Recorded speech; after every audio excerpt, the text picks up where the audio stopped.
This demo will walk you through opening a new account online with Energy Capital Credit Union. From the homepage, www.eccu.net, click on Open an Account on the left side of the page. Next, click on Become a Member.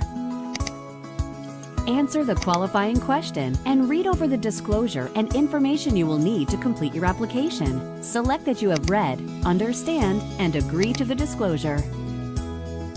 Select the type of account and optional account services you wish to open. A regular savings account is required.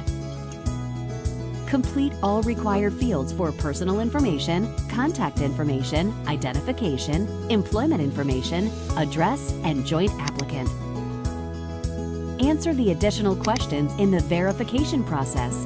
If you have never applied online for a loan or new account with Energy Capital Credit Union, you will need to enter an email address and create a password.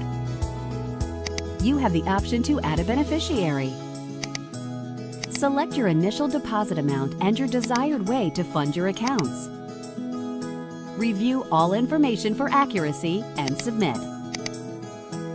Once your application is processed, you will see a confirmation page and you will receive an email from Energy Capital Credit Union confirming receipt of your application.